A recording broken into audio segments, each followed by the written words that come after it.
नमस्कार दोस्तों, स्वागत है आपका अपने प्रभात लर्निंग विद स्टडी प्लेटफॉर्म पर। तो दोस्तों, आज ये हमारी यूपी कांस्टेबल 2024 की 13वीं क्लास है, जहां पर आज हम आगे के 25 क्वेश्चंस को डिस्कस करेंगे। दोस्तों, आप में से जो भी स्टूडेंट यूपी कांस्टेबल 2024 की तैयारी कर रहे हैं या किसी भी अदर कम्पिटिटिव एग्ज़ाम की तैयारी कर रहे हैं, तो उनके लिए हमारी ये क्लास काफ़ी इंपॉर्टेंट है, क्योंकि हम यहाँ पर डेली जीके के 25 क्वेश्चंस को डिस्कस करते हैं। तो इसलिए फ्रेंड्स, आप में से जो भी हमारे चैनल पर पहली बार जुड़े हैं वो प्लीज़ चैनल को सब्सक्राइब करके बेल आइकन को जरूर प्रेस कर लें, जिससे हमारी हर क्लास उन तक सबसे पहले पहुंचती रहे। तो चलिए फ्रेंड्स, इसी के साथ शुरू करते हैं। तो यहाँ पर हमारा पहला क्वेश्चन है, निम्नलिखित में से कौन सा नृत्य 108 दीपों का पिंजरा सिर पर रखकर महिलाओं के द्वारा किया जाता है? वेरी वेरी इंपॉर्टेंट क्वेश्चन है और बहुत बार परीक्षाओं में पूछा गया है। तो देखिए, जो 108 दीपों का पिंजरा सिर पर रखकर महिलाओं के द्वारा नृत्य किया जाता है उसका नाम है चरकुला। ठीक है दोस्तों, क्या नाम है इसका? तो वो है चरकुला। चलिए अगला क्वेश्चन देख लेते हैं। तानसेन के गुरु कौन थे? वेरी इंपॉर्टेंट क्वेश्चन है। बताइए भाई, तानसेन के गुरु कौन थे? तो राइट आंसर होगा स्वामी हरदास।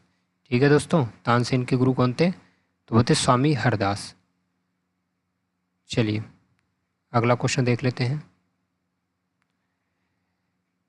निम्नलिखित में से किसे सुरमा नगरी के नाम से जाना जाता है? तो दोस्तों, चाहे सुरमा नगरी पूछ लिया जाए या झुमका नगरी, किसे जाना जाता है? तो राइट आंसर होगा आपका बरेली। चलिए अगला क्वेश्चन देख लेते हैं भाई। बताइए दोस्तों, निम्नलिखित में से कौन सा सही सुमेलित नहीं है? ऑप्शन ए है भदोही कालिंदरी। तो ये वाला तो दोस्तों बिल्कुल ठीक हो जाएगा, ठीक है, क्योंकि ये आपके है वन डिस्ट्रिक्ट वन प्रोडक्ट के लिए, जो आपकी एक जिला एक योजना है उसके तहत ये जिले दिए गए हैं और उसके जो विशिष्ट उत्पाद हैं उनके बारे में यहाँ पर बताया गया है। तो भदोही में कौन सा उत्पादन किया जाता है? तो वो तो कालीन और दरी का किया जाता है। अमेठी है मूज उत्पादन से, ये भी बिल्कुल ठीक है। और अगला है बलिया, ये है विंदी उत्पाद के लिए, ये भी सही है। दोस्तों, आखिरी वाला ऑप्शन आपका दिया है हमीरपुर और उसमें बताया गया हींग, तो ये वाला गलत हो जाएगा, क्योंकि हमीरपुर है जूती के लिए। ठीक है, हमीरपुर किसके उत्पादन के लिए जाना जाता है? तो वो जाना जाता है जूती उत्पादन के लिए। और हींग उत्पादन के लिए कौन सा जिला जाना जाता है? तो वो है आपका हाथरस। मैंने आपको बताया था हींग उत्पादन के लिए कौन सा जिला जाना जाता है, तो वो है हाथरस। तो इस तरह से यहाँ पर जो गलत वाला ऑप्शन यानी कि जो करेक्ट ऑप्शन होगा वो होगा ऑप्शन डी। ठीक है, कि जो हमीरपुर है ये हींग के लिए नहीं, ये जूती उत्पादन का केंद्र है। ऐसे ही मैंने आपको कुछ बताए थे कि जैसे बलिया है वो है दोस्तों बिंदी उत्पादन का केंद्र बिंदु। लखनऊ बहुत ही इंपॉर्टेंट है, बहुत बार परीक्षाओं में पूछा गया है। लखनऊ है आपका चिकनकारी और जरी जरदोजी का केंद्र बिंदु। ठीक है, चिकनकारी और जरी जरदोजी के लिए कौन सा केंद्र है? तो वह है लखनऊ। ऐसे ही जो आपका कालीन है वो मिर्ज़ापुर ज़िले का उत्पाद है। इटावा मैंने आपको बताया था ये वस्त्र उत्पाद है। ठीक है, जो इटावा है वो वस्त्र उत्पादन का केंद्र है। और दोस्तों, लकड़ी के खिलौने के उत्पादन का केंद्र या जिला कौन सा है? तो वो है आपका चित्रकूट। तो ये सारे मैंने आपको क्वेश्चंस पहले ही पढ़ा दिए थे। चलिए अगला क्वेश्चन देख लेते हैं। निम्नलिखित में से किस जनपद में भारतेंदु नाट्य अकादमी स्थित है? तो बताइए भाई, भारतेंदु नाट्य अकादमी किस जनपद में स्थित है? तो राइट आंसर हो जाएगा यहाँ पर लखनऊ, यानी कि ऑप्शन सी यहाँ पर आपका करेक्ट हो जाएगा। चलिए अगला क्वेश्चन देख लेते हैं। उत्तर प्रदेश भाषा संस्थान कहाँ स्थित है? वेरी वेरी इंपॉर्टेंट क्वेश्चन है, यहाँ से प्रश्न पूछे जाते हैं। तो बताइए, उत्तर प्रदेश भाषा संस्थान कहाँ स्थित है? तो इसका भी राइट आंसर हो जाएगा लखनऊ, यानी कि यहाँ पर भाई आपका ऑप्शन ए करेक्ट हो जाएगा। चलिए अगला क्वेश्चन देख लेते हैं। उत्तर प्रदेश का प्रथम जैव प्रौद्योगिकी पार्क कहाँ स्थित है? तो कहाँ पर स्थित है? तो राइट आंसर हो जाएगा ऑप्शन डी, यानी कि बख्शी तालाब, लखनऊ। मैंने आपसे पिछली क्लास में पूछा था कि बताइए बख्शी तालाब कहाँ स्थित है, तो इसका राइट आंसर दोस्तों होगा लखनऊ। चलिए अगला क्वेश्चन देख लेते हैं। उत्तर प्रदेश के भावर क्षेत्र में किस प्रकार की मृदा पाई जाती है? वेरी वेरी इंपॉर्टेंट क्वेश्चन है, बहुत बार पूछा गया है। तो दोस्तों, भावर क्षेत्र में किस प्रकार की मृदा पाई जाती है? तो ये पाई जाती कंकरीली और पथरीली मृदा। ठीक है, कैसी मृदा पाई जाती है? तो ये पाई जाती कंकरीली और पथरीली। चलिए भाई अगला क्वेश्चन देख लेते हैं। आंवले का सर्वाधिक उत्पादन करने वाला जिला कौन सा है? तो बताइए, आंवले का जो सर्वाधिक उत्पादन है किस जिले में होता है? तो राइट आंसर यहाँ पर हो जाएगा आपका ऑप्शन डी, यानी कि प्रतापगढ़। चलिए अगला क्वेश्चन देख लेते हैं। उत्तर प्रदेश में शस्य जलवायु क्षेत्रों की संख्या कितनी है? तो भाई उत्तर प्रदेश में शस्य जलवायु क्षेत्रों की संख्या है 9। कितनी है दोस्तों? तो ये है 9, यानी कि ऑप्शन सी यहाँ पर करेक्ट हो जाएगा। चलिए अगला क्वेश्चन बढ़ते हैं। वेरी वेरी इंपॉर्टेंट क्वेश्चन है दोस्तों, पूछा जा सकता है कि बेतवा नदी पर बनी राजघाट बांध एवं नहर परियोजना उत्तर प्रदेश और किस राज्य के बीच बराबर बराबर सहयोग वाली संयुक्त परियोजना है? यानी कि यहाँ पर सीधे अर्थों में पूछा जाए तो जो बेतवा नदी पर जो राजघाट बांध और परियोजना बनी है, ये उत्तर प्रदेश और किस राज्य के बीच में एक परियोजना है? तो ये है दोस्तों उत्तर प्रदेश और किस राज्य के बीच? तो वो है मध्य प्रदेश के बीच। ठीक है, यानी कि जो राजघाट बांध परियोजना है ये बेतवा नदी पर है और किन किन राज्यों के बीच में है? तो 2 राज्यों के बीच। कौन कौन से? उत्तर प्रदेश और मध्य प्रदेश। चलिए अगला क्वेश्चन देख लेते हैं। निम्नलिखित में से किस वर्ष उत्तर प्रदेश वानिकी परियोजना शुरू हुई थी? तो बताइए भाई कि उत्तर प्रदेश वानिकी परियोजना किस वर्ष शुरू हुई थी? तो इसका राइट आंसर हो जाएगा 1998।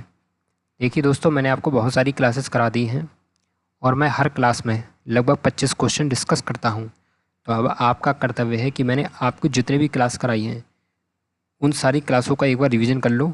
मैंने इसकी प्लेलिस्ट बना दी है, आप जाकर प्लेलिस्ट से, अगर आप में से जो भी ऐसे स्टूडेंट हैं जिन्होंने अभी एक भी क्लास नहीं देखी है तो वो क्लास 1 से सारी क्लासेस देखना शुरू कर दें और डेली बेसिस पर जो भी क्लास आती है उन्हें रेगुलर देखते रहें। और जो बच्चे पहले क्लास को लगातार देख रहे हैं तो उनका भी कर्तव्य है कि वो बार बार क्लास को देखें जब तक कि उन्हें हर एक क्वेश्चन याद ना हो जाए, क्योंकि अब परीक्षा बहुत ज़्यादा दूर नहीं है।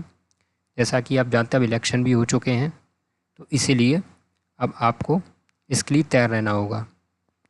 इलेक्शन का रिजल्ट आ चुका है और बहुत जल्दी, हो सकता है महीने 1.5 महीने में आपकी परीक्षा ले ली जाए, या हो सकता है उससे पहले भी ले ली जाए। तो इसलिए अब आप ज़्यादा से ज़्यादा रिवीजन कीजिए। और मैं आपको पहले ही बता चुका हूँ कि पेपर के टाइम पे सबसे ज़्यादा कोई चीज़ काम आती है वो रिवीजन आती है, और सबसे ज़्यादा रिवीजन के बाद कोई काम चीज़ आती है तो वो आती है प्रैक्टिस, ज़्यादा से ज़्यादा क्वेश्चंस की प्रैक्टिस। अभी अगर आप बार बार थ्योरी पढ़ते जा रहे हैं तो ये कोई ज़्यादा बढ़िया बात नहीं है। अगर आप थ्योरी पढ़ना ही चाहते हैं तो साथ में थ्योरी पढ़ लीजिए, उसके साथ में क्वेश्चन की प्रैक्टिस भी कीजिए, पर जितना ज़्यादा हो सके क्वेश्चन ज़रूर बनाएं। जितने आप क्वेश्चन बनेंगे उतना ही ज़्यादा फ़ायदा होगा। और मैं तो आपसे कहता हूँ कि आप एक टारगेट सेट कीजिए कि मुझे प्रतिदिन 100 क्वेश्चन जीएस के बनाने हैं। तो आपके पास जो भी प्रैक्टिस सेट, जो भी बुक्स वगैरह हो वहाँ से बनाइए। यूट्यूब पर इतना फ्री में कंटेंट पड़ा है, किसी भी चैनल पर जाइए, लगाइए। मैं ये नहीं कर रहा हूँ मैं मुझसे ही पढ़ो, जहाँ आपको समझ में आए वहाँ से पढ़ो, पर ज़्यादा से ज़्यादा क्वेश्चन जरूर लगाओ। मैं तो मात्र 25 क्वेश्चन का एक प्रैक्टिस सेट लेकर आता हूँ। अगर आप इसको लगाते हैं तो आपको कम टाइम में काफ़ी अच्छी तैयारी यहाँ से देखने को मिल जाएगी। तो मैं तो कहता हूँ कि आप कम से कम एक क्लास हमारे चैनल से भी देख लो, जिससे रोज़ आपके 25 क्वेश्चन यहाँ से तैयार हो जाएँ। बाकी इसका रिवीजन कर लो, और जहाँ से आपको जो भी किताबें हों, जो भी बुक्स वगैरह हों, या जो भी प्रैक्टिस सेट हो, यूपी SSC के, यूपी कांस्टेबल के, या यूपी SI के, जहाँ से भी क्वेश्चन मिल रहे हैं सबको लगाते हुए चलो। क्योंकि जितना ज़्यादा से ज़्यादा क्वेश्चन की आप प्रैक्टिस करोगे उतना ही ज़्यादा आपकी तैयारी में एक अलग एनर्जी आपकी बनेगी। तो इसलिए जितना ज़्यादा हो सके आप क्वेश्चन की प्रैक्टिस करते चलो। चलिए, तो दोस्तों इसका मैंने ऑप्शन बता दिया था, ऑप्शन ए करेक्ट होगा। चलिए अगला क्वेश्चन देख लेते हैं। समस्पर पक्षी विहार कहाँ स्थित है? तो बताइए भाई, समस्पर पक्षी विहार दोस्तों कहाँ स्थित है? तो राइट आंसर इसका हो जाएगा ऑप्शन डी, यानी कि रायबरेली। चलिए अगला क्वेश्चन देख लेते हैं। निम्नलिखित वृक्षों में से कौन सा वृक्ष पर्यावरणीय संकट उत्पन्न करता है? तो बहुत ही आसान सा क्वेश्चन है, आपने पढ़ा होगा। राइट आंसर इसका हो जाएगा यूकेलिप्टस। दोस्तों ये एक ऐसा वृक्ष है जो पर्यावरण के लिए संकट उत्पन्न करता है। चलिए अगला क्वेश्चन है, निम्नलिखित में से कौन सा सही सुमेलित नहीं है? तो ऑप्शन है यहाँ पर यूरेनियम दोस्तों। तो इसका जो केंद्र बिंदु ललितपुर है, बिल्कुल ठीक है। ऐसे ही जो बलुआ पत्थर है ये मिर्ज़ापुर में पाया जाता है। सिल्का बालू दोस्तों प्रयागराज में पाया जाता है, ये भी बिल्कुल ठीक है। लेकिन यहाँ पर ऑप्शन गलत हो जाएगा, संगमरमर वाला, ठीक है। क्योंकि ये कहाँ पर पाया जाता है, तो ये मैंने आपको पहले बताया था, ये पाया जाता मिर्ज़ापुर और सोनभद्र में, ठीक है। जो संगमरमर है ये मिर्ज़ापुर और सोनभद्र जिलों में पाया जाता है, तो इसलिए यहाँ पर ऑप्शन सी करेक्ट होगा। चलिए अगला क्वेश्चन देख लेते हैं। निम्नलिखित में से किस जिले में बिजली ड्राइवर प्रशिक्षण केंद्र स्थित है? बहुत ही ज़्यादा इंपॉर्टेंट क्वेश्चन है, याद रखना भाई कि जो बिजली ड्राइवर प्रशिक्षण केंद्र स्थित है ये है उत्तर प्रदेश के ज़िले गाज़ियाबाद में। किस ज़िले में स्थित है भाई? तो ये है गाज़ियाबाद में। चलिए अगला क्वेश्चन देखते हैं। कस्तूरबा गांधी बालिका विद्यालय योजना किस वर्ष शुरू की गई थी? तो इसका राइट आंसर हो जाएगा 2004। आपको याद रखना है कि जो कस्तूरबा बालिका विद्यालय योजना है ये वर्ष 2004 में शुरू की गई थी। चलिए अगला क्वेश्चन है। उत्तर प्रदेश में किस वर्ष सभी सरकारी कार्यालयों के लिए हिंदी का प्रयोग अनिवार्य कर दिया गया था? वेरी वेरी इंपॉर्टेंट क्वेश्चन है, याद रखना। राइट आंसर इसका हो जाएगा 1968, यानी कि उत्तर प्रदेश में वर्ष 1968 से सभी सरकारी कार्यालयों के लिए हिंदी का प्रयोग अनिवार्य कर दिया गया है। चलिए अगला क्वेश्चन देखते हैं। वेरी वेरी इंपॉर्टेंट क्वेश्चन है। झांसी की स्थापना किसने की थी? तो इसमें से 90% स्टूडेंट जो होंगे गलत ही आंसर देंगे। दोस्तों राइट आंसर होगा यहाँ पर ऑप्शन डी, यानी कि वीर सिंह बुंदेला। अब जाने कितने ऐसे स्टूडेंट होंगे जो समझेंगे कि गंगाधर राव ने की या रानी लक्ष्मीबाई ने की, तो ऐसा बिल्कुल नहीं है। झांसी की स्थापना की थी वीर सिंह बुंदेला जी ने। चलिए अगला क्वेश्चन देखते हैं। वर्ष 2011 की जनगणना के अनुसार सर्वाधिक ग्रामीण आबादी वाला जिला कौन सा है? तो बताइए भाई कि 2011 की जनगणना के अनुसार सबसे अधिक ग्रामीण आबादी वाला जिला कौन सा है? तो राइट आंसर हो जाएगा प्रयागराज, यानी कि आपका ऑप्शन डी यहाँ पर करेक्ट हो जाएगा। चलिए अगला क्वेश्चन है। सरोद वादक इलियास खान निम्नलिखित में से किस घराने से संबंधित हैं? तो भाई ये जो सरोद वादक इलियास खान हैं इनका संबंध है शाहजहाँपुर घराने से। किस घराने से संबंध है इनका? तो ये है शाहजहाँपुर घराने से। चलो अगला क्वेश्चन दोस्तों देखते हैं। केंद्रीय आलू अनुसंधान संस्थान कहाँ स्थित है? तो बताइए भाई जो केंद्रीय आलू अनुसंधान संस्थान है ये कहाँ स्थित है? तो राइट आंसर हो जाएगा इसका शिमला में। ठीक है, ये दोस्तों कहाँ पर है? तो ये है शिमला में। चलिए अगला क्वेश्चन है। एरी रेशम अनुसंधान एवं विकास केंद्र कहाँ स्थित है? तो बताइए भाई एरी रेशम अनुसंधान एवं विकास केंद्र कहाँ है? तो राइट आंसर हो जाएगा कानपुर। अच्छा दोस्तों एक क्वेश्चन मैं आपसे पूछूंगा, कमेंट बॉक्स में आंसर बताना कि टसर रेशम एवं अनुसंधान केंद्र कहाँ स्थित है। ठीक है, एरी रेशम अनुसंधान एवं विकास केंद्र है कानपुर में। अब आपको बताना है कि टसर रेशम अनुसंधान एवं विकास केंद्र कहाँ स्थित है। जो भी बच्चा इसका सही आंसर देगा मैं उसका नाम अगली क्लास में ज़रूर बताऊंगा। चलिए अगला क्वेश्चन है। राजकीय चर्म अनुसंधान संस्थान कहाँ स्थित है? तो बताइए भाई कि जो राजकीय चर्म संस्थान है कहाँ स्थित है? राइट आंसर होगा इसका कानपुर, यानी कि यहाँ पर ऑप्शन बी करेक्ट हो जाएगा। चलिए अगला क्वेश्चन है हमारा।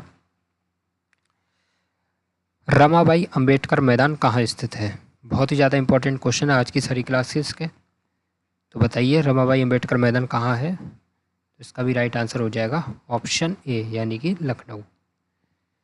तो दोस्तों आशा करता हूँ आपको हमारी क्लास पसंद आई होगी।